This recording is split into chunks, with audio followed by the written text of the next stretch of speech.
तो total electron की बात करेंगे तो आपको दिख रहा है क्या, दो बॉन्ड पेयर दिख रहे होंगे, राइट, दो बॉन्ड पेयर आपको दिख रहे हैं, ठीक है। तो दो बॉन्ड पेयर है तो दो इलेक्ट्रॉन तो ये हो गए, ठीक है ना। तो टोटल 4 और ये टोटल 6 इलेक्ट्रॉन। टोटल इलेक्ट्रॉन की बात करें तो कार्बीन में आपका 6 इलेक्ट्रॉन है। तो 6 इलेक्ट्रॉन क्या होता है, इलेक्ट्रॉन डेफिशिएंट होता है, ठीक है ना। इलेक्ट्रॉन डेफिशिएंट होने के कारण इसको हम इलेक्ट्रोफाइल बोल सकते हैं, ठीक है ना। इसको हम लोग क्या बोल सकते हैं, इलेक्ट्रोफाइल, ठीक है। दिखने में इलेक्ट्रॉन रिच लग रहा है, ठीक है ना। हम लोग इसके चार्ज भी निकाल सकते हैं, जैसे फॉर्मल चार्ज का नाम सुने होगे तुम लोग, फॉर्मल चार्ज।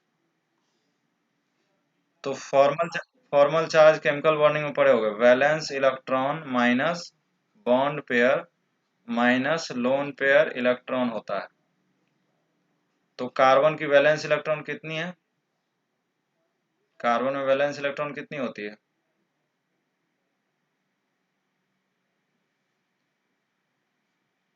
4 होती है।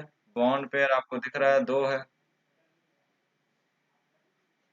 और लोन पेयर कितने दिख रहे हैं आपको, 2 दिख रहे हैं। तो क्या आएगा वैल्यू, 0। इसीलिए हम इसको क्या बोलते हैं, न्यूट्रल बोलते हैं, ठीक है ना। न्यूट्रल समझ आया क्यों बोल रहे हैं, क्योंकि फॉर्मल चार्ज हमारा क्या आ रहा है, 0 आ रहा है, ठीक है। दिखने में इलेक्ट्रॉन रिच लग रहे हैं, लेकिन फॉर्मल चार्ज क्या आ रहा है, 0 आ रहा है।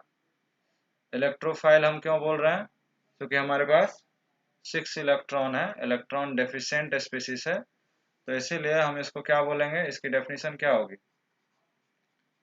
Neutral and electron deficient species carbon having 6 electron in valence shell is called as carbene, ठीक है। देखो कार्बन एक जस्ट इंटरमीडिएट जैसा ही है, जैसे हमारे पास कार्बोकेटाइन होता है, कार्बेनाइन होता है, फ्री रेडिकल होता है, उसी तरह से ये भी क्या है, एक इंटरमीडिएट है, ठीक है ना। एक नाइट्रीन भी होता है, ऐसा नाइट्रीन होता है, उसको भी पढ़ेंगे। और एक बेंजाइन होता है, बेंजाइन आप पढ़ चुके हो ना।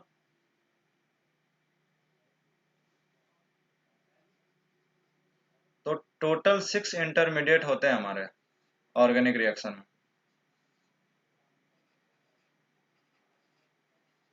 जिसमें से ज्यादातर 99% जो है ना आपका इंटरमीडिएट कार्बोकेटाइन बनता है, और बाकी 1% में ये सारा है। मतलब कार्बीन जो इंटरमीडिएट है वो गिने चुने रिएक्शन में ही बनते हैं, ठीक है। जैसे रिमर टिमन में बनेगा, एक दो रिएक्शन और है, नाइट्रीन हो गया या बेंजाइन हो गया या फ्री रेडिकल हो गया या कार्बेनाइन हो गया, ये सब बहुत कम रिएक्शन के इंटरमीडिएट। ज्यादातर इंटरमीडिएट कौन कहाँ फॉर्म होता है, कार्बोकेटाइन। तो ये जस्ट एक इंटरमीडिएट है, ठीक है, क्लियर। अब अगर हम कार्बिन की बात करें, ये जो कार्बिन है ये हाईली अनस्टेबल है, ये जो कार्बिन है आपका ये हाईली अनस्टेबल है, हाईली अनस्टेबल। अगर हाईली अनस्टेबल है तो हम उसको क्या बोल सकते हैं, हाईली रिएक्टिव, ठीक है, हाईली रिएक्टिव। जो अनस्टेबल होता है वही तो रिएक्टिव होते हैं। अगर इसके माइक्रो ऑर्डर की बात करोगे तो इसका जो हाफ लाइफ होता है वो आपका नैनो सेकेंड में होता है, या उससे भी छोटा होता है।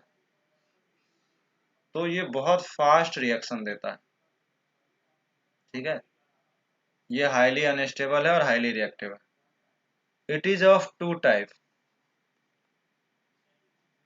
It is of two type,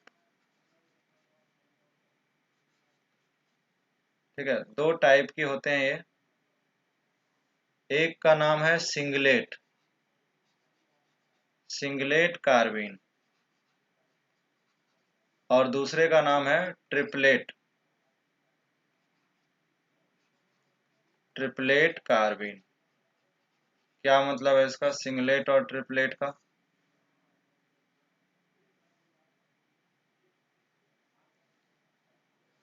इनके दोनों,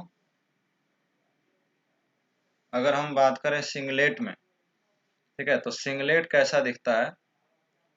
सिंगलेट आपका इस तरह से लिखा जा सकता है, दो तरीका होगा लिखने का। ये जो दोनों इलेक्ट्रॉन है वो एक ही ऑर्बिटल में होंगे और एक वैकेंट ऑर्बिटल होगा। और ट्रिपलेट को अगर लिखना होगा तो दोनों इलेक्ट्रॉन क्या हो जाएगा, अलग अलग हो जाएंगे।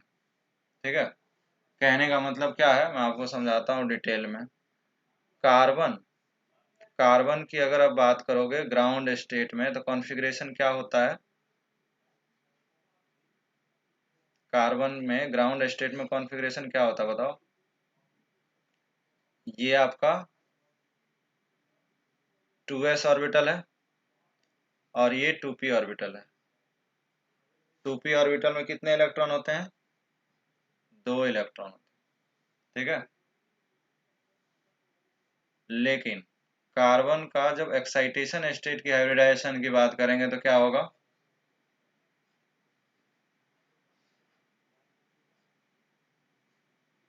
ये जो एक इलेक्ट्रॉन है वो कहाँ चला जाता है बताओ?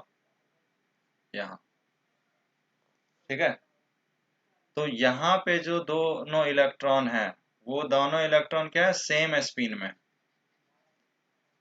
सेम स्पिन में। सेम स्पिन का मतलब या तो दोनों प्लस हाफ है, ठीक है, दोनों प्लस हाफ है, स्पिन समझते हो ना, केमिकल बॉन्डिंग या एटॉमिक स्ट्रक्चर में पढ़े, या दोनों माइनस हाफ में है। ठीक है, स्पिन मल्टीप्लिसिटी सेम स्पिन में देख रहे हो दोनों। लेकिन यहाँ पे क्या है, यहाँ पे, यहाँ पे एंटी पैरेलल है ये, ठीक है ना, एक ऊपर और एक नीचे। यहाँ पे क्या है, सेम स्पिन नहीं है, ये किस में है, एंटी पैरेलल में। ठीक है, अब दोनों की हाइब्रिडाइजेशन की बात करेंगे तो हम इनका स्ट्रक्चर बनाते हैं। स्ट्रक्चर देखना, इन दोनों के स्ट्रक्चर बनाता हूँ। स्ट्रक्चर आप देख सकते हो।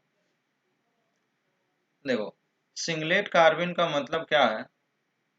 सिंगलेट कार्बिन में अगर आप देखोगे तो आपके पास दो बॉन्ड है, जैसे ये कार्बन हो गया, इसमें इसकी जो हाइब्रिडाइजेशन होती है वो होती है sp2। तो sp2 का मतलब ये हुआ कि तीन, sp2 में कितने एंगल होती है, 120। ठीक है, तो इस तरह से तीन sp2, तीन sp2 हाइब्रिड ऑर्बिटल, ठीक है, ऐसे बनाते हैं। ये तीनों 120 120 पे है। अच्छा, इसमें एक में क्या है, लोन पेयर पड़ा हुआ है। अच्छा, एक में क्या है, यहाँ पे इस तरह से बॉन्ड पेयर है। ये अपना हाइड्रोजन है ना, हाइड्रोजन का 1s, ये भी हाइड्रोजन, अगर हाइड्रोजन है तो Cl है तो Cl के साथ होगा, बस इतना ही फर्क हो जाएगा। मैं बात कर रहा हूँ ऐसे वाले का, CH2 वाले का। ठीक है, CH2 अगर है और दो लोन पेयर है तो उसी का मैंने स्ट्रक्चर ड्रॉ किया है। तो देखो, ये वाला इस तरह से क्या किया होगा, बॉन्ड पेयर बना लिया होगा यहाँ पे, इस तरह से ओवरलैपिंग करके ये बॉन्ड पेयर बना लिया। सिमिलरली यहाँ भी ओवरलैपिंग करके क्या बना लिया, बॉन्ड पेयर बना लिया। ठीक है, ये वाला आपका हाइब्रिड ऑर्बिटल है। अच्छा, ये आपका, ये दो lone pair as it is है। ठीक है, इन सब के बीच का एंगल कितना होना चाहिए, यही सब के बीच का एंगल कितना होना चाहिए, 120। ठीक है ना, ये हम केमिकल बॉन्डिंग में पढ़ते हैं। अच्छा, इसके अलावा एक हमारे पास वैकेंट ऑर्बिटल भी है। ठीक है ना। एक हमारे पास वैकेंट ऑर्बिटल है ना ये, तो जो वैकेंट ऑर्बिटल है इसी में यही वाला बॉन्ड पेयर में भाग लेता है। अब देखो एक्चुअली होता क्या है, हमारे पास जो CH बॉन्ड है, CH बॉन्ड है वो किसके किसके बीच है, sp2 हाइब्रिडाइज्ड, ये इसकी बात कर रहा हूं मैं, sp2 हाइब्रिडाइज्ड कार्बन के बीच और 1s हाइड्रोजन का क्या है 1s होता है, उनके बीच क्या है बॉन्ड, सिग्मा बॉन्ड है। ठीक है, ये सब क्या है सिग्मा बॉन्ड है। लेकिन ये तो लोन पेयर है ना। अब ये लोन पेयर क्या करेगा, इसके साथ इस बॉन्ड पेयर के साथ रिपल्सन करेगा। बोलो, ये जो ऑर्बिटल है इसके साथ ये क्या करेगा, रिपल्सन करेगा। लोन पेयर रिपल्सन कर सकता है। तो आप बताओ इसकी एंगल, हाइब्रिडाइजेशन sp2 है तो एंगल कितना होना चाहिए 120। लेकिन आप बताओ क्या ये एंगल 120 होगा, जब ये रिपल्सन करेगा तो इधर से क्या करेगा, इसको पुश करेगा। ठीक है, ये आपका लोन पेयर वाला जो ऑर्बिटल है वो रिपल्सन के कारण इसको पुश करेगा। तो इसकी जो एंगल होती है वो एंगल होती है, एक्चुअल जो एंगल होती है वो होती है 103 डिग्री। ठीक है, और इसका जो बॉन्ड लेंथ है वो होता है 112 pm। ये तो वैसे याद रखने की जरूरत नहीं है, बट ये थोड़ा सा आइडिया होना चाहिए कि ड्यू टू रिपल्सन इसका एंगल जो है 120 से कम होके 103 हो गया, मतलब ये वाला एंगल बढ़ गया। और ऐसा क्यों हुआ, रिपल्सन के कारण। ठीक है, इस वाले जो कार्बिन को हम सिंपली रिप्रेजेंटेशन कैसा दिखा सकते हैं, ऐसा कहीं पे लिखा होगा तो ये वाला जो ऑर्बिटल है ना इसको क्या बोलते हैं, वैकेंट ऑर्बिटल, जिसको मैंने यहाँ पे बनाया है। ठीक है, ये वाला जो ऑर्बिटल है हमारा वो है वैकेंट ऑर्बिटल। ठीक है, ये आपका वैकेंट ऑर्बिटल है। ठीक है, और ये आपका हाइब्रिडाइज्ड ऑर्बिटल है। ठीक है, और ये लोन पेयर है, तो दोनों इलेक्ट्रॉन एक साथ है। तो यहाँ पे रिपल्सन के कारण ये जो सिंगलेट कार्बिन है ये अनस्टेबल है। ठीक है, ये थोड़ा सा अनस्टेबल है। लेकिन अगर ये दोनों के दोनों इलेक्ट्रॉन, ये जो CH है, ये दोनों के दोनों इलेक्ट्रॉन क्या हो इस तरह से,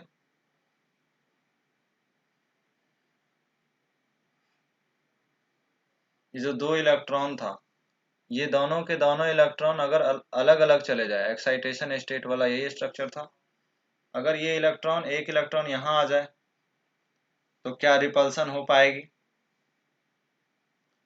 और इसमें जो हाइब्रिडाइजेशन है इसका वो है sp है तो एंगल कितना है 180।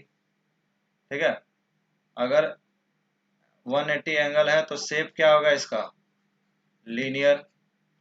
और इसका शेप कैसा होगा, sp2 है तो शेप क्या होगा, प्लेनर। ठीक है, तो इसकी शेप क्या है, लीनियर है, sp है। अब ये जो दोनों इलेक्ट्रॉन अलग अलग चले गए इसमें रिपल्सन बिल्कुल भी नहीं होगा।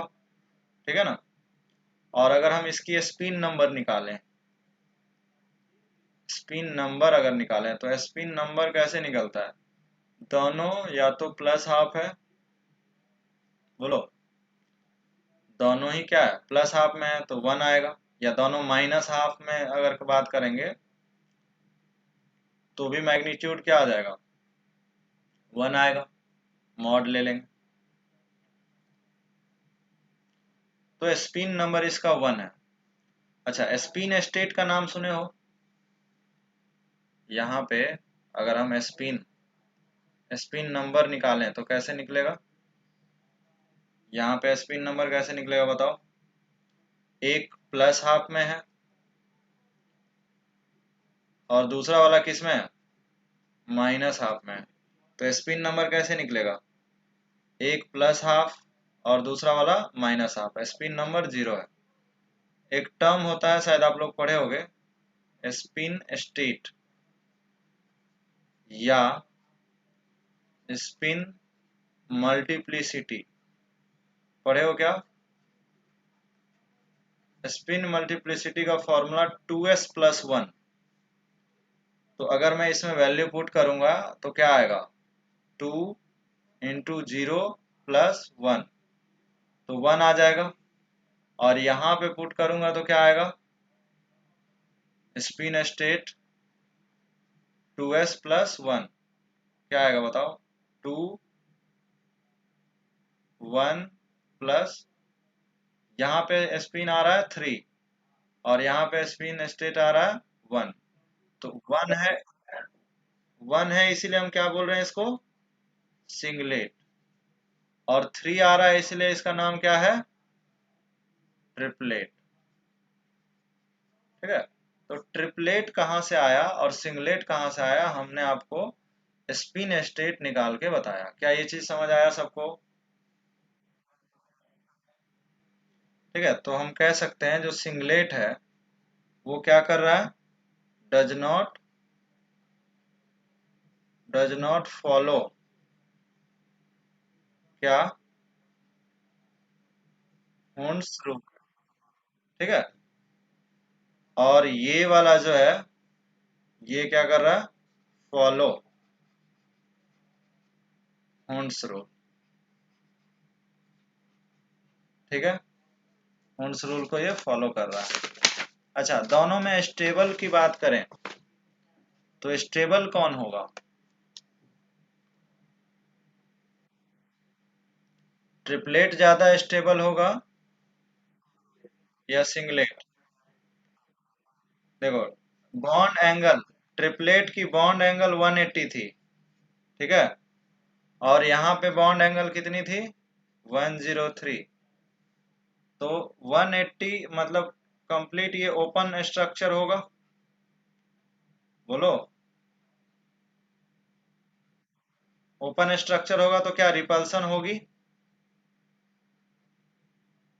एनर्जी क्या होगी इसमें, कम होगी, तो स्टेबिलिटी क्या होगी, बढ़ जाएगी।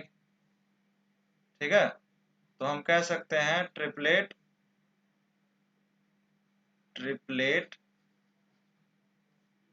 Carbene is more stable. ये बात सबको समझ आई? ये हमेशा नहीं होगा, जनरली होगा, आगे चल के देखेंगे कहाँ ऐसा नहीं हुआ।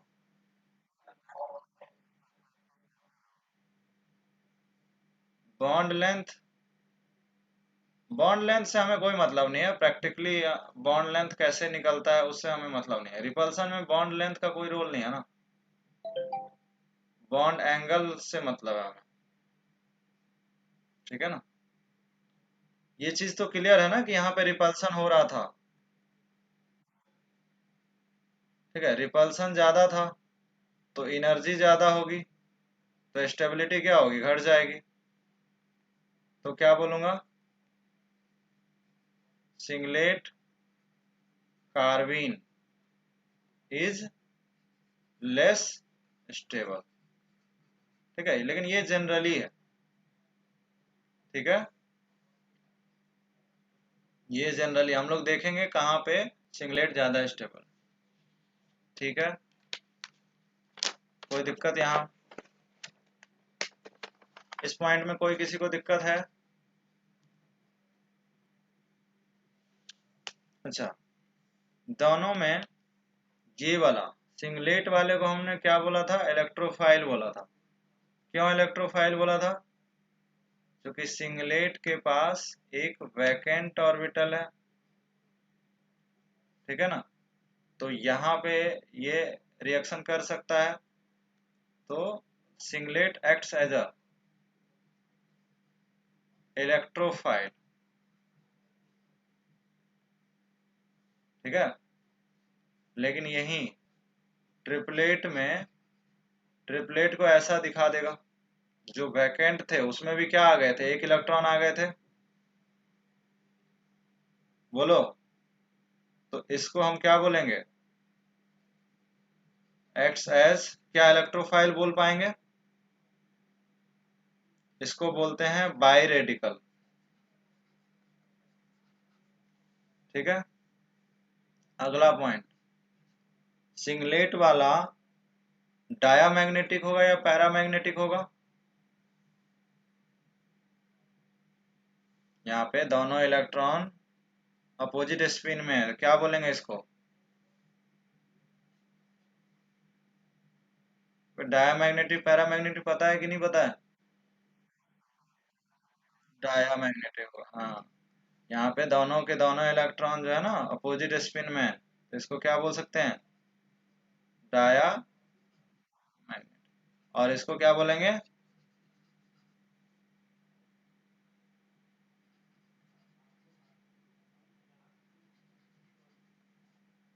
ठीक है, यहाँ तक कोई किसी को दिक्कत, मैं बस जस्ट दोनों में डिफरेंस बता रहा हूँ, ठीक है ना, क्लियर है यहाँ तक चीजें।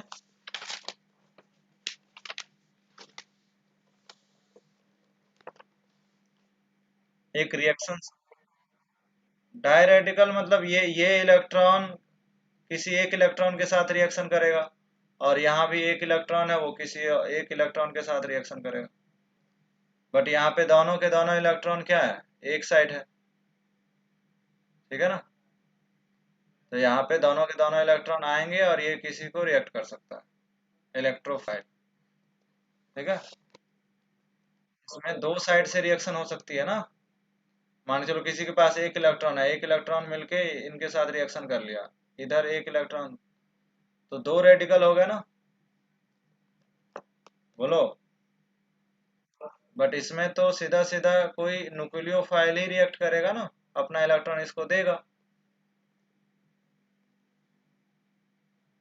ठीक है। तो ये था इसका, एक एग्जांपल से भी समझते हैं कि इसमें CH2 और N2 को आप पायरोलिसिस करोगे, ठीक है, बहुत ज़्यादा टेम्परेचर या फोटोलिसिस बोल सकते हैं, उसमें यहाँ पे ये फ्री रेडिकल, ये सॉरी ये कार्बीन फॉर्म हो जाएगा, और N2 आपको पता है वर्ल्ड बेस्ट लिविंग ग्रुप है, N2 बाहर निकल जाएगा। लेकिन इसमें फॉर्मेशन अगर ट्रिपलेट कार्बीन बनानी है, तो ट्रिपलेट कार्बीन में हम इससे बनाते हैं H म्यू, और यहाँ से CH2 फ्री रेडिकल बनता है, तो यहाँ जो रेडिकल बनते हैं वो ट्रिपलेट वाले बनते हैं, ठीक है। आगे चल के हम इसका रिएक्शन देखेंगे कैसे बना, ठीक है ना। ये आपका, इसको पता है क्या बोलते हैं, कीटीन, ठीक है, तो ये कीटीन से बनता है और ये डाइजोमीथेन से बनता है, ठीक है, तो ये दोनों में बेसिक डिफरेंस है, ठीक है। तो अभी हम लोग जनरेशन की बात करने वाले हैं, ठीक है ना, जनरेशन या प्रिपरेशन ऑफ कार्बीन। तो देखो जनरली अगर हम बात करें तो जनरली सिंगलेट ही बनता है, ठीक है ना, जनरली सिंगलेट ही बनता है। अगर सिंगलेट में रिएक्शन करने लायक कुछ सबस्ट्रेट अगर नहीं बचा है तो वो ट्रिपलेट में कन्वर्ट हो जाता है। जैसे फॉर एग्जांपल आप एक प्रिपरेशन तो आप जानते भी हो, polyhalogen, polyhalogen compound with base, याद है ये सबको, क्लोरोफॉर्म, क्लोरोफॉर्म में हमने किसके साथ रिएक्शन किया था, KOH, यहाँ से क्या मिला था बताओ, ये इसको ट्रैप कर लिया, वाटर निकल गया, क्या बना, K प्लस, ये आपका -3Cl, ठीक है ना, यही बना था ना।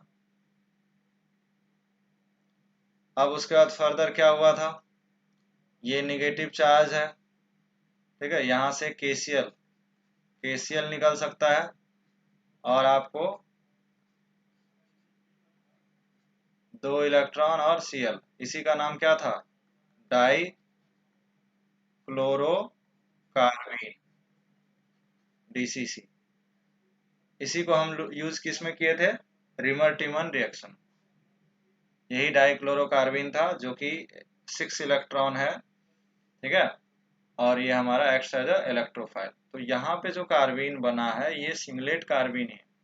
तो हमेशा सिंगलेट ही फॉर्म होता है। अगर ये रिएक्शन करने के लिए इसके पास अगर कोई सबस्ट्रेट नहीं है, तब जाके वो किसमें, ट्रिपलेट में कन्वर्ट होके और स्टेबल हो जाता है।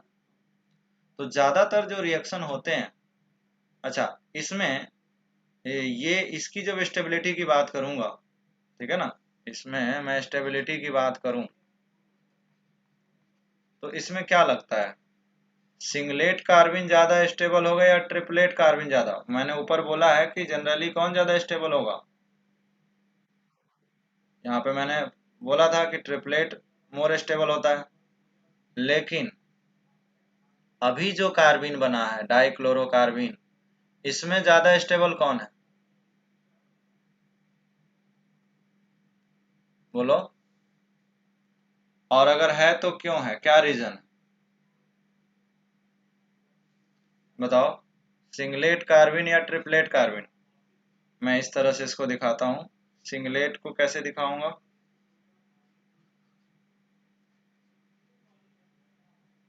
और ट्रिपलेट ट्रिपलेट को हम ऐसा दिखाएं।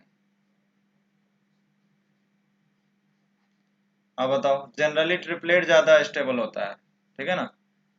लेकिन यहाँ पे singlet carbene is more stable than triplet carbene, क्या रीजन है।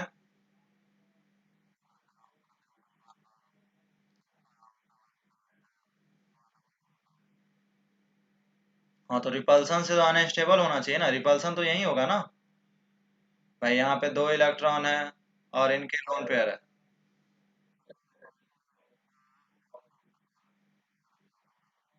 हाँ तो यहाँ पे सिंगल भाई, एक इलेक्ट्रॉन है इसके पास, तो रिपल्सन किस में ज्यादा होगा, यहाँ पे 2 इलेक्ट्रॉन है,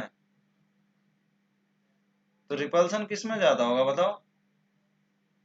यहाँ तो सिंगल इलेक्ट्रॉन है ना यार, सिंगल इलेक्ट्रॉन में ज्यादा रिपल्सन होगा या 2 इलेक्ट्रॉन में ज्यादा रिपल्सन होगा, बोलो। तुम बोल रहे हो रिपल्सन हो रहा है, तो रिपल्सन तो सिंगलेट में ज्यादा होगा ना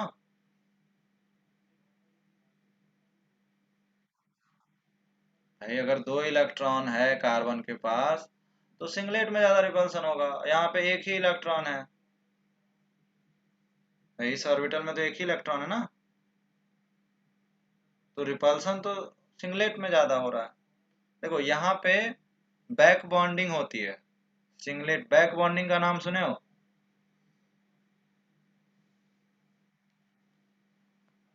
सुने हो कि नहीं, बैक बॉन्डिंग का नाम सुने हो कि नहीं सुने हो। बैक बॉन्डिंग जानते हो क्या होता है,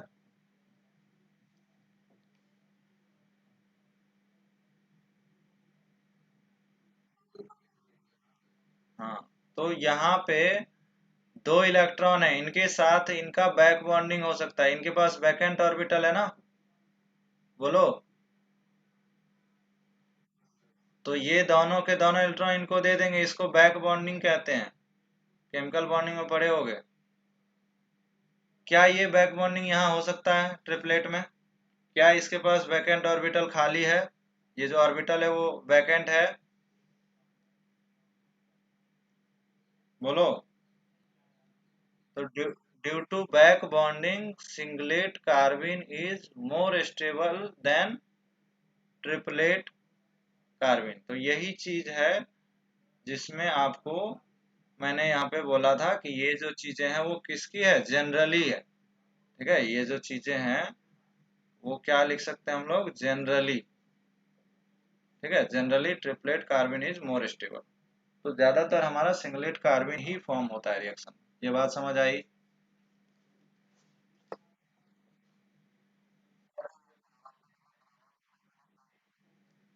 हाँ, ये एक अच्छा क्वेश्चन हो सकता है कि हमारे पास अगर इस तरह से हो जाए CF2,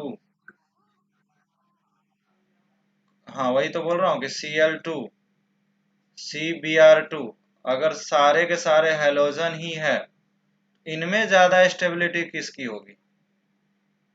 ये सब अगर कार्बीन बनते हैं तो इनमें सबसे ज्यादा स्टेबल कौन होगा बताओ?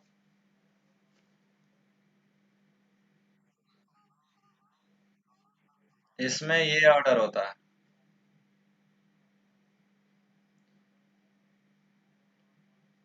इसमें ये ऑर्डर होता है। क्यों नहीं करेगा? बैक बॉन्डिंग में, वो जो बैक बॉन्डिंग है वो पॉजिटिव चार्ज का बोल रहे हो तुम। यहाँ पे फ्लोरीन का, तुम खुद सोचो, यहाँ पे वैकेंट इलेक्ट्रॉन किसको दे रहा है बताओ? फ्लोरीन का इलेक्ट्रॉन कार्बन को देगा? बोलो। हाँ, इलेक्ट्रोनेगेटिव है, लेकिन यहाँ पे इलेक्ट्रोनेगेटिव से क्या मतलब है बताओ? यहाँ तो डायरेक्ट डोनेशन है ना। इलेक्ट्रोनेगेटिविटी से इसको क्या लेना देना है? यहाँ पे रेजोनेंस का मतलब वो साइज होता है। इसमें C और I के बीच में साइज का डिफरेंस, रेजोनेंस जो फेनोमेना होता है, वो दो एटॉमिक ऑर्बिटल की क्या होती है, ओवरलैपिंग का फेनोमेना है, राइट? उसको इलेक्ट्रोनिगेटिविटी इज प्योरली इंडक्टिव, ठीक है ना। इंडक्टिव में हम देखते हैं इलेक्ट्रोनिगेटिविटी, क्यों? चूंकि वहां पे सिग्मा सिग्मा बॉन्ड से ट्रांसमिशन होता है, ठीक है। और जहाँ पे साइज में बहुत ज़्यादा चेंज होता हो, वहाँ पे मैंने कई बार ये चीज़ को बोला है कि इलेक्ट्रोनेगेटिविटी किस में देखा जाता है? पीरियड के क्वेश्चन में, ठीक है ना। यही चीज़ हम लोग कई जगह प्रूफ कर चुके हैं। जब ग्रुप के क्वेश्चन होते हैं तो वहाँ पे क्या डोमिनेंट होता है? ये ग्रुप के क्वेश्चन है ना। ग्रुप में क्या डोमिनेंट होता है? Size, right. अब देखो, यहाँ पे लगभग कार्बन और फ्लोरीन में साइज सेम होगी, तो क्या बहुत अच्छे से इलेक्ट्रॉन की ओवरलैपिंग होगी? बोलो। ये मैंने किसका बनाया? CF2 का। CI2 के केस में क्या होगा? साइज बहुत, आई का साइज इतना बड़ा हो जाएगा। एक 2p ऑर्बिटल है और एक 5p ऑर्बिटल है, क्या ये ओवरलैपिंग स्ट्रांग होगी? तो CF2 में आपका 2p ऑर्बिटल होने के कारण ओवरलैपिंग अच्छा होगा। इफेक्टिव ओवरलैपिंग होने के कारण CF2 Cl2 से भी ज्यादा स्टेबल होगा। समझ आया ये चीज? अच्छा, एक चीज कंफ्यूज कर रहा होगा आपको कि Cl के पास d ऑर्बिटल खाली है, वो उसकी रेजोनेंस की बात हो रही है जब पॉजिटिव इसको रेजोनेंस करना हो, ठीक है ना। वो यहाँ पे तो वो चीज है ही नहीं। जो निगेटिव चार्ज है वो दोनों में डिफरेंस है, देखो CF। अब ये निगेटिव चार्ज क्या F को इलेक्ट्रॉन दे पाएगा? क्योंकि F के पास वैकेंट ऑर्बिटल है ही नहीं। समझ आ रहा है कि नहीं? लेकिन CF, बैक बॉन्डिंग किसका किसके साथ हो रहा है ये इंपॉर्टेंट है। यहाँ पे मैं निगेटिव को, यहाँ पे Cl का बैक बॉन्डिंग होगा, क्योंकि Cl के पास क्या होता है? Vacant d orbital. पढ़े हो ना?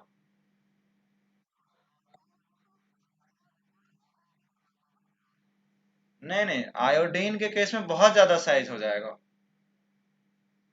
यहाँ, हाँ, यहाँ यहाँ पे फ्लोरीन के साथ हो ही नहीं सकता ना, क्योंकि फ्लोरीन के पास वैकेंट d ऑर्बिटल है ही नहीं। भाई इसके पास तो 2p ऑर्बिटल है ना। तो ये अपना नेगेटिव चार्ज इसको रेजोनेंस देके यहाँ पे पाई बॉन्ड नहीं बन सकता। समझ पा रहे हो? अभी हमारा वो चीज नहीं है। अभी हेलोजन इलेक्ट्रॉन दे रहा है, दोनों में डिफरेंस क्लियर होना चाहिए पहले।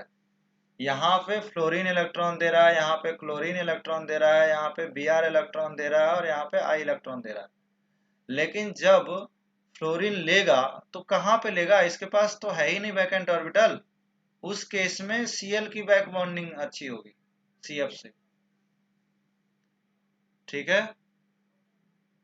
तो वो चीज, और इनमें दोनों में फर्क है, दोनों की रेजोनेंस बैक बॉन्डिंग आप जब केमिकल बॉन्डिंग में पढ़ते हो तो ये सारी चीजें वहां पे डिस्कस ऑलरेडी किया जाता है, ठीक है। तो वो Cl2 और इसमें फर्क है, ठीक है ना। वहां पे कार्बन की निगेटिव चार्ज इनके साथ रेजोनेंस करेगी, ठीक है। एक जीओसी में आपका ऐसा क्वेश्चन भी आता है, मैं दूसरे स्लाइड में आपको बताता हूँ। जीओसी में इस टाइप का एक एसिडिक स्ट्रेंथ का क्वेश्चन भी आता है।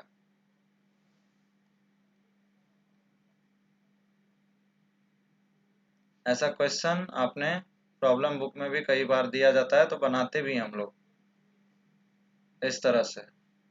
ओ पे OH हो गया, और इसमें सबसे ज्यादा आपसे ये पूछा जाता है एसिडिक स्ट्रेंथ। एसिडिक स्ट्रेंथ इसमें पूछा जाता है Ka की वैल्यू, ठीक है। ये क्वेश्चन शायद बनाए भी हो गए, हिमांशु पांडे में है ये क्वेश्चन। एसिडिक स्ट्रेंथ में ये आपका एक क्वेश्चन है।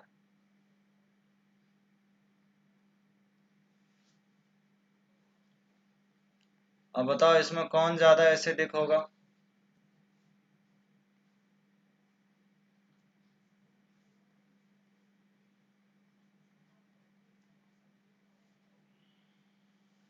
एक ये क्वेश्चन आता है, Ka की वैल्यू बतानी होती है, और एक ये क्वेश्चन आती है। ये भी क्वेश्चन दिया हुआ है, ठीक है। जीओसी में हिमांशु पांडे पढ़ोगे तो उसमें शायद बनाए भी होगे ये क्वेश्चन, ठीक है। इसमें Cl, Br एंड I, बताओ। ये दो क्वेश्चन बनाए हो तुम लोग।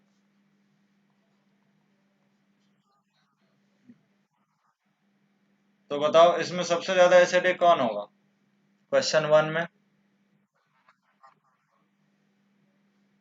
अभी तो पढ़ाया वही चीज। हाँ, इसमें अगर सबसे ज्यादा किसी का होगा तो ये वाले का होगा। अभी वही चीज तो पढ़ाया। अभी क्या पढ़ाया मैं।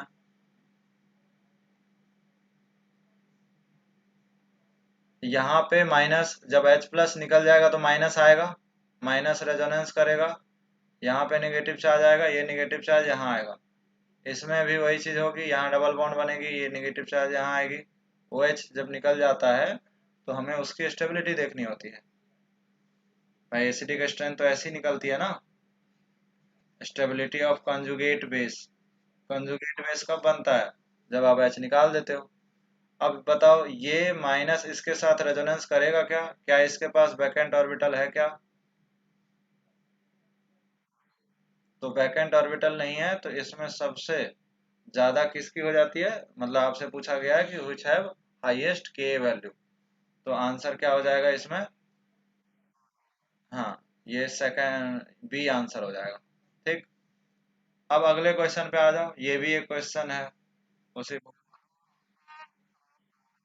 हाँ हाँ हाँ, ठीक है। अब इसमें बताओ इसमें किसका होगा, क्या इसमें भी Cl वाले का होगा। इसमें आपका सबसे ज्यादा F वाले का होता है। तो वही चीज हमें समझना है कि अब यहाँ पे देखो, यहाँ पे हम इलेक्ट्रोनेगेटिविटी चेक कर रहे हैं भाई। फ्लोरीन की इलेक्ट्रोनेगेटिविटी ज्यादा होगी तो यहाँ पे बनने वाला कार्बन आयन ज्यादा स्टेबल होगा।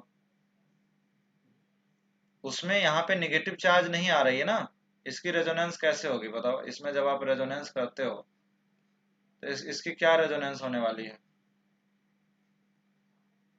O पे माइनस आएगा और ये डबल बॉन्ड, यही होगा ना। इसमें तो रेजोनेंस हो ही नहीं रहा। तो यहाँ पे जितना इंडक्टिव, यहाँ तो केवल इंडक्टिव इफेक्ट लग रहा है ना, तो इसमें फ्लोरीन वाला ज्यादा होता है। ये दो क्वेश्चन, ठीक है। अगर जीओसी चैप्टर बनाए होगे तो ये क्वेश्चन आता भी है। तो यहाँ पे क्यों बढ़ा? क्योंकि यहाँ पे क्या हुआ? बैक बॉन्डिंग हुआ। ठीक है, लेकिन अभी जो क्वेश्चन है वो क्वेश्चन ये है कि यहाँ पे जो इलेक्ट्रॉन है वो इनका ओवरलैप, इनकी जो रेजोनेंस होगी ना वो ज्यादा इफेक्टिव होगी रेदर देन Ci। ठीक है, क्योंकि यहाँ पे उतनी इफेक्टिव रेजोनेंस नहीं होगी क्योंकि ये 2p है और ये 5p है। समझ आया? और ये दोनों 2p है, तो इसीलिए स्टेबिलिटी ऑफ कार्बीन की बात करें तो ये ज्यादा। क्या आप सबको समझ आया? दोनों अलग अलग चीजें हैं, डिपेंड करता है कि रेजोनेंस कैसे हो रही है। ठीक है ना, यहाँ पे फ्लोरीन का इलेक्ट्रॉन आ रहा है, ठीक है ना, यहाँ पे फ्लोरीन का इलेक्ट्रॉन यहाँ पे आ ही नहीं सकता, लेकिन क्लोरीन में तो आ सकता है ना, क्योंकि वैकेंट डी ऑर्बिटल है इसके पास। क्लियर हो गया ये चीज? ठीक है, तो ये पहला जनरेशन था। ठीक है, सेकंड कैसे बना सकते हैं हम लोग? सेकंड हम लोग बना सकते हैं फ्रॉम डाइजो डाइजोमीथेन। डाइजोमीथेन किसको बोलते हैं? CH2N2, N2 को डाइजो बोला जाता है। ठीक है, तो इसमें क्या होता है? CH2N2 फोटो फोटोलिसिस, मतलब HMU के प्रेजेंस में फोटोलिसिस हो जाता है। और आपको पता है N2 world best leaving group है, तो यहाँ से N2 बाहर निकल जाता है और ये कार्बीन बन जाता है। अब जनरली ये कार्बीन क्या होगी? सिंगलेट ही होगी। बना कैसे होगा? इसकी आप रेजोनेटिंग स्ट्रक्चर ड्रॉ करोगे तो CH2 का one of the resonating structure ऐसा। ठीक है, ये इसकी डाइजोमीथेन की रेजोनेटिंग स्ट्रक्चर है। ठीक है, ये रेजोनेंस किससे कर सकता है? इसकी दूसरे रेजोनेटिंग स्ट्रक्चर ड्रॉ करना चाहें तो यहाँ पे क्या आएगा? CH2, ये इलेक्ट्रॉन यहाँ शिफ्ट होगा, CH2 माइनस, N पे आ जाएगा ट्रिपल बॉन्ड। ठीक है, ठीक है, ये रेजोनेटिंग स्ट्रक्चर हो गया। अब यहीं से आप क्या करते हो? HMU या हीट से N2 बाहर निकल जाता है और ये आपका, ठीक है, ये बॉन्ड इसको ब्रेक हो जाता है और यहाँ से आपको एक कार्बीन मिल जाता है। ठीक है, तो टेम्परेचर के प्रेजेंस में N2 बाहर निकल जाता है। थर्ड तरीका था फ्रॉम कीटीन। कीटीन क्या होता है? कीटीन में ये बॉन्ड होते हैं, CCO बॉन्ड। ठीक है, तो यहाँ पे हाइड्रोजन हाइड्रोजन होते हैं। इसमें इसकी अगर रेजोनेटिंग स्ट्रक्चर ड्रॉ करेंगे तो क्या बनेगा? ऑक्सीजन पे लोन पेयर है, तो क्या बन जाएगा बताओ? CH2 पे 2 electron, C triple bond, O पे पॉजिटिव चार्ज। अब आप अगर यहाँ हीट करोगे HMU तो यहाँ से ये CO निकल जाएगा। यहाँ से क्या होगा? ये CO निकलेगा और यहाँ पे भी वही कार्बीन बन जाएगा, CH2 2 इलेक्ट्रॉन। तो कीटीन से बना सकते हैं, डाइजोमीथेन से बना सकते हैं।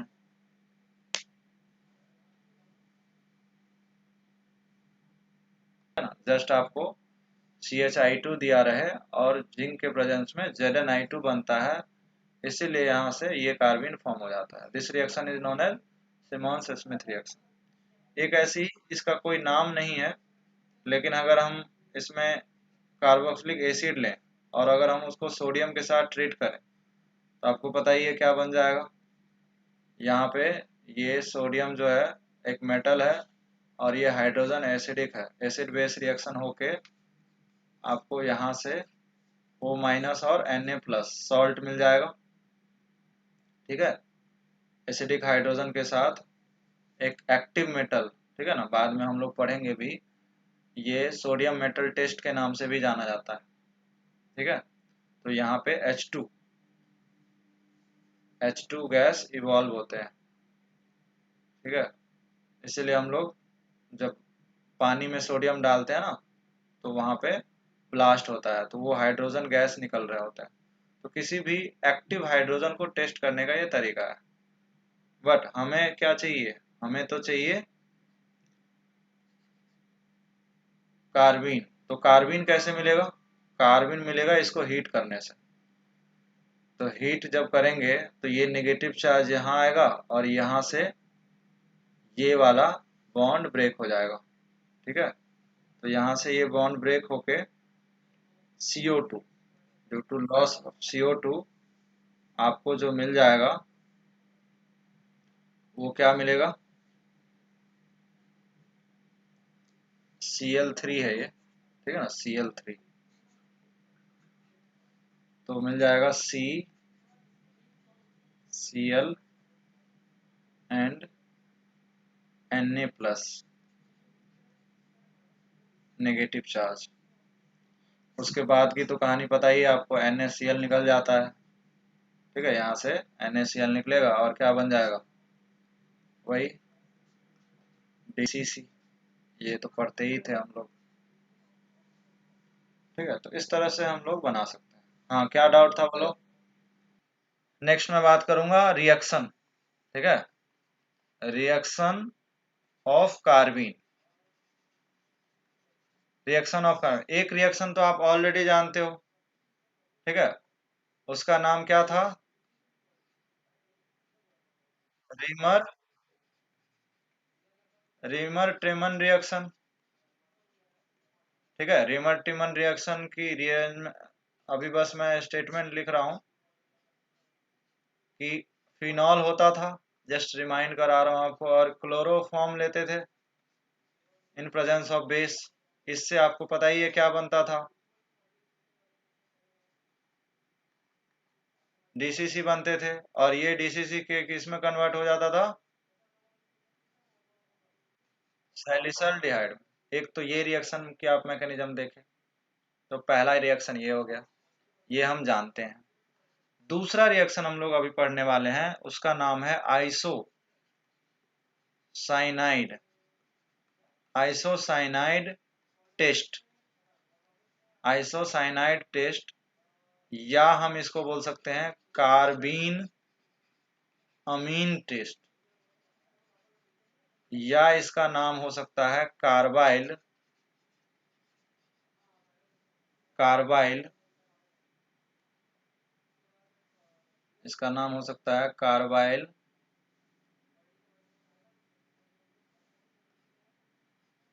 कार्बाइल अमीन रिएक्शन। कार्बाइल अमीन रिएक्शन, देखते हैं इसमें क्या होता है। देखो, सबसे पहले तो इसमें लिया जाता है प्राइमरी अमीन। क्यों लिया जाता है ये मैकेनिज्म में देखेंगे। इसके साथ भी वही chloroform in presence of base. ठीक है, हीटिंग, ये बन जाता है RNC। RNC को क्या बोलते हैं, आइसो साइनाइड। और यही इसका, इसमें फॉल स्मेल होता है। ठीक है, बहुत ही खराब स्मेल होता है इसका, और यही इसका ऑब्जर्वेशन भी है। ठीक है, इस रिएक्शन को आइसोसाइनाइड टेस्ट इसलिए बोलते हैं। अगर आप प्राइमरी अमीन लोगे, ठीक है, प्राइमरी अमीन लोगे, क्लोरोफॉर्म के साथ ट्रीट करोगे, आपको आइसोसाइनाइड मिलेगा। कैसे मिलेगा, रिएक्शन देखेंगे, which have fall smell। और यही इस रिएक्शन की ऑब्जर्वेशन है, इसीलिए इसको क्या बोलते हैं, आइसोसाइनाइड टेस्ट। मतलब आपको क्वेश्चन में एक छोटा सा क्वेश्चन तो यही बन जाता है इसमें कि which of the following compound give isocyanide test। तो only primary amine will give isocyanide test. ठीक है, क्या मतलब है, मैं पहले यही वाला क्वेश्चन करा, मैकेनिज्म देखेंगे, पहले यही वाला क्वेश्चन कराता हूँ। ये क्वेश्चन इसमें पूछा जाता है। ठीक है, मैं अभी दे रहा हूं आपको क्वेश्चन, यहाँ पे आप लोग बताना। मैंने क्या बोला, ओनली प्राइमरी अमीन ही टेस्ट देगा। ठीक है, तो ये सब कुछ कंपाउंड है, बताओ इसमें से कौन टेस्ट दे सकता है। मैकेनिज्म देखेंगे अभी, ठीक है ना, अगले पेज में, अगले स्लाइड में देखते हैं। अगर ये ऐसा क्वेश्चन आता है, अगर ऐसा क्वेश्चन आता है हमारे पास,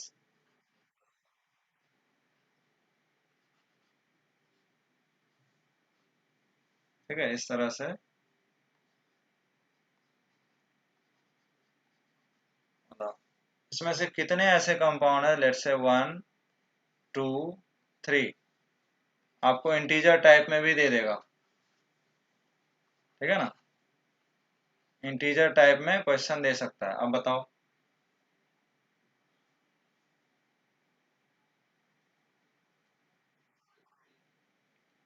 टोटल कितने नंबर होंगे, हाउ मेनी नंबर।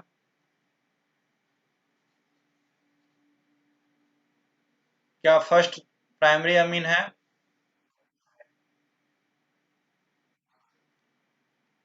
तो फर्स्ट दे देगा, ये भी प्राइमरी अमीन है, ये दे सकता है, ये भी प्राइमरी अमीन है, ये भी प्राइमरी अमीन है, ये भी प्राइमरी अमीन है, ये भी प्राइमरी अमीन है, ये सेकेंडरी अमीन है। भाई अमीन तो पहचान लोगे ना कि इसमें भी दिक्कत होगा।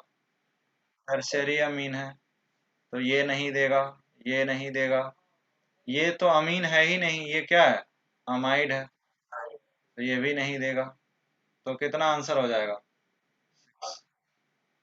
तो इस तरह से इंटीजर एक छोटा सा क्वेश्चन बन जाएगा, एकदम श्योर शॉर्ट क्वेश्चन है, प्राइमरी अमीन के अलावा और कोई भी नहीं देता। वो प्राइमरी अमीन एलिफेटिक भी हो सकता है और एरोमेटिक भी हो सकता है, ठीक है ना, कोई भी प्राइमरी अमीन एनिलीन भी हो सकता है, ठीक है। अब हम मैकेनिज्म देखते हैं। इससे डाइक्लोरोकार्बिन बना, डाइक्लोरोकार्बिन क्या है बताओ, इलेक्ट्रोफाइल है, न्यूक्लियोफाइल है, क्या है, इलेक्ट्रोफाइल। अमीन क्या है, इलेक्ट्रोफाइल है, न्यूक्लियोफाइल है, न्यूक्लियोफाइल। तो न्यूक्लियोफाइल और इलेक्ट्रोफाइल में रिएक्शन होगा, ये इसके वैकेंट ऑर्बिटल को इलेक्ट्रॉन देगा, बोलो, बोल ही नहीं रहे हो यार। नाइट्रोजन अपना दोनों के दोनों इलेक्ट्रॉन किसको दे देगा,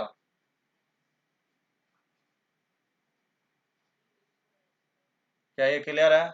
नाइट्रोजन ने अपना इलेक्ट्रॉन दिया, इसलिए पॉजिटिव चार्ज आया, ये हमेशा होता है, ठीक है। Cl ने इलेक्ट्रॉन लिया, ये कार्बन ने इलेक्ट्रॉन लिया, इसलिए इस पे नेगेटिव चार्ज है। ये चीजें सबको समझ आई, ठीक है। अब इसके बाद इसमें बहुत सारी बातें होती है, लेकिन वो आपके किसी काम का नहीं है। मैं आपको इसका एक शॉर्टकट तरीका बताता हूँ। यहाँ पे जो KOH है ना, ठीक है, जो बेस के प्रेजेंस में एक HCl यहाँ से निकल सकता है, तो एक बॉन्ड बन जाएगा। सिमिलरली जो कि नाइट्रोजन पे पॉजिटिव चार्ज है, ठीक है ना, दूसरा यहां से HCl निकल जाएगा, due to loss of 2 HCl, दो बॉन्ड बनेंगे इस पे, RN, ठीक है, N पे पॉजिटिव अभी भी है, लेकिन 3 बॉन्ड बन गए और C पे नेगेटिव चार्ज। क्या इसी का नाम आइसोसाइनाइड था, बोलो। हो गया सिंपल, एक लाइन की मैकेनिज्म। अब मुझे बताओ, अगर हमारे पास कोई सेकेंडरी अमीन होता, ठीक है, लेट्स से अगर हमारे पास सेकेंडरी अमीन होता, तो क्या ये रिएक्शन आइसोसाइनाइड बनता, देखो, क्या आइसोसाइनाइड बनता, नाइट्रोजन के 2 हाइड्रोजन चाहिए ना, बोलो। ये 2 HCl निकलेगा तभी तो आइसोसाइनाइड बनेगा, जिसकी फॉल स्मेल होती है। बोलो। तो फॉल स्मेल ऑब्जर्वेशन है इसका, इसीलिए प्राइमरी अमीन होना बहुत जरूरी। Secondary amine reaction, secondary amine के साथ जब हम रिएक्शन कराएंगे तो आइसोसाइनाइड नहीं बनेगा, फॉल स्मेल नहीं आएगी।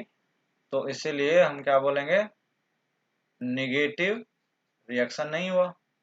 बोलो, नो रिएक्शन, तो निगेटिव आइसोसाइनाइड टेस्ट।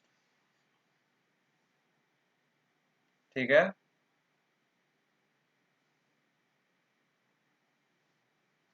क्लियर है चीज? कोई डाउट? ऊपर वाले रिएक्शन में हमने क्या देखा कि अगर आपके पास प्राइमरी अमीन है तो वो क्या दे देगा, NC दे देगा। ठीक है ना, आइसोसाइनाइड बन जाएगा। तो सीधा सीधा आपको क्या करना है, NH2 को क्या बना देना है, NC, आइसोसाइनाइड। इसमें क्या बन जाएगा, NC। ठीक है, तो क्वेश्चन कुछ भी नहीं है, बस आपको ध्यान रखना है कि प्राइमरी अमीन होना चाहिए। इसमें क्या प्रोडक्ट हो जाएगा, NPH CH3 NC। कोई डाउट? इसमें क्या हो जाएगा, NH2 कन्वर्ट इनटू NC। क्या यहाँ पे रिएक्शन देगा? तो इसको, इसी क्वेश्चन को क्या बोलते हैं, नेगेटिव आइसोसाइनाइड टेस्ट। ठीक है, क्या यहाँ दे देगा? बोलो। तो इस तरह से क्वेश्चन पूछ सकता है। मान चलो क्वेश्चन नंबर 7 ये दे दे, क्या यहाँ पे आएगा, नेगेटिव आइसोसाइनाइड। ठीक है, तो इस तरह से प्रोडक्ट भी लिख सकते हैं, बस NC बनाना है। थर्ड रिएक्शन देख रहे हैं, reaction with alkene. Reaction with alkene, alkene के साथ भी रिएक्शन करता है। एल्कीन हो गया, एल्काइन हो गया, कोई भी पाई बॉन्ड हो उसके साथ रिएक्शन करता है।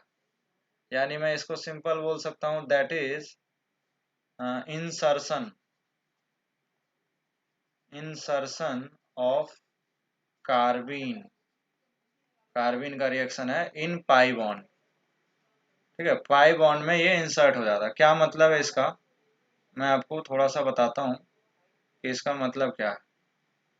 देखो, कहीं पे इस तरह से डबल बॉन्ड होगा, ठीक है, उसमें अगर आप कोई भी कार्बीन ले लेते हो, जैसे लेट से CHCl3 प्लस KOH ले लिए, ठीक, हीट कर दिए। अब आपको पता है यहाँ पे क्या बनने वाला है, कार्बीन बनने वाला है। ठीक है, तो कार्बीन में एक वैकेंट ऑर्बिटल होता है, तो ये एक इलेक्ट्रोफाइल है और ये एक न्यूक्लियोफाइल होता है। एल्कीन एक न्यूक्लियोफाइल होता है। तो ये जो इलेक्ट्रॉन है, पाई इलेक्ट्रॉन, ये इसके वैकेंट ऑर्बिटल पे अटैक करता है। ठीक है, क्या मतलब है, C और C यहाँ पे ये अटैक किया, उसी समय इसका लोन पेयर भी तो है, वो इस पे अटैक कर देता है, क्योंकि इसका भी एक बॉन्ड फ्री हुआ। ठीक है, तो इस तरह से CH2 क्या हो गया, पाई बॉन्ड के बीच में इंसर्ट हो गया। ठीक है, मैं क्वेश्चन के थ्रू समझाता हूँ। मान के चलो हमारे पास एक साइक्लोहेक्सीन है। ठीक, हाँ, Cl2 आ जाएगा, जो भी लेंगे यहाँ पे वो आ जाएगा। ठीक है, जो भी लेंगे आ जाएगा, Cl आ गया।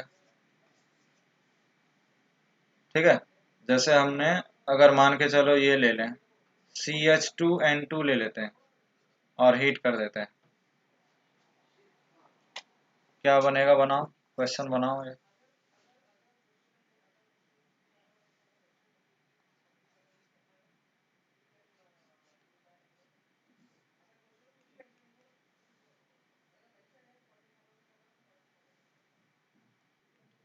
यहाँ से भी, ठीक है, यहाँ से भी क्या बनता है, बोलो, यहाँ से भी क्या बनता है, कार्बीन। तो हमारा प्रोडक्ट क्या हो जाएगा, ये प्रोडक्ट हो जाएगा। बोलो, कोई दिक्कत इसमें?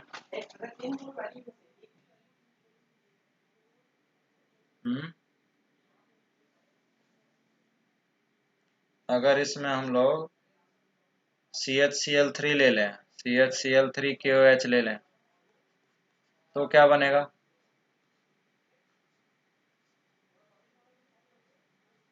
यहाँ पे 2 Cl आएगा, नेक्स्ट वाले में क्या होगा?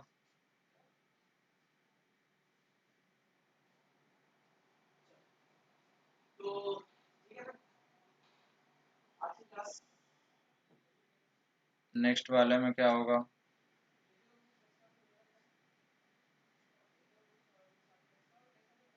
बोलो, कोई दिक्कत? क्वेश्चन नंबर 5 से थोड़े अच्छे क्वेश्चन दे रहे हैं, ऐसा आपको हिमांशु पांडे में भी क्वेश्चन मिलता है, ठीक है, एक दो क्वेश्चन इस टाइप का है भी, तो वहां पे आपको ऐसे क्वेश्चन दिखेंगे।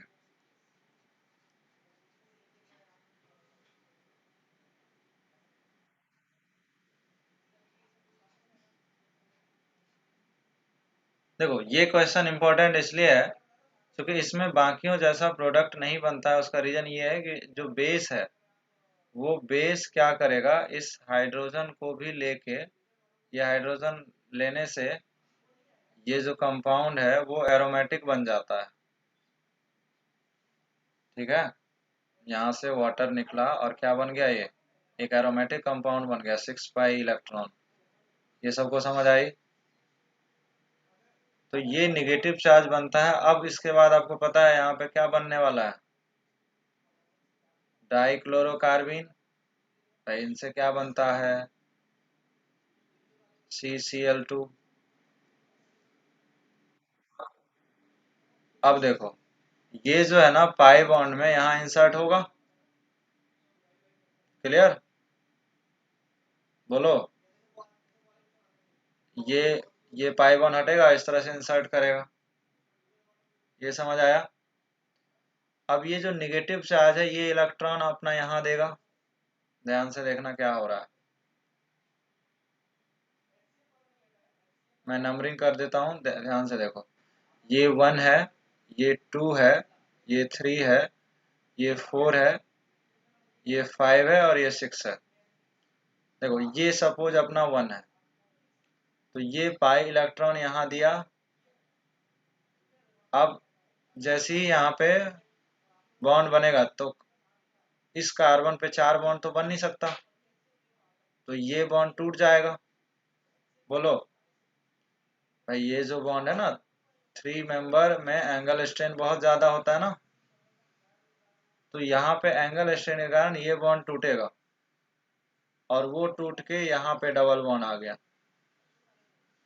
ठीक है। अच्छा ये बताओ, ये है 2 और ये है 3। 3 पे 3 पे अब जैसे ही यहाँ डबल बॉन्ड आएगी तो कार्बन फिर 5 बॉन्ड हो गया, तो एक Cl यहाँ से निकाल लेगा। बोलो, due to loss of Cl minus यहाँ पे क्या आएगा, Cl। क्या ये समझ आ रहा है? ये है 4, ये है 5 और ये है 6। 5 6 का double bond as it is है, कोई चेंजेस नहीं हुआ।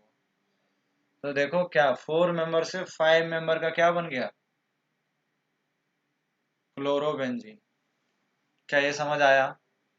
क्लोरोबेंजीन।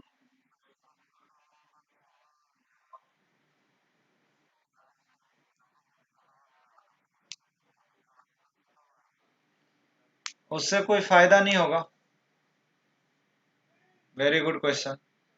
इनका कहना है कि जिस तरह से फिनॉल वाले में नेगेटिव चार्ज यहाँ से अटैक करके, क्या ऐसा क्यों नहीं बना, ठीक है।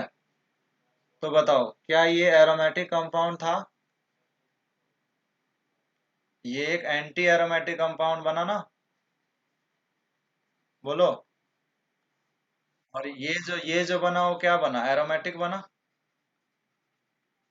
तो ऑर्गेनिक में सारा खेल किसका है, स्टेबिलिटी का।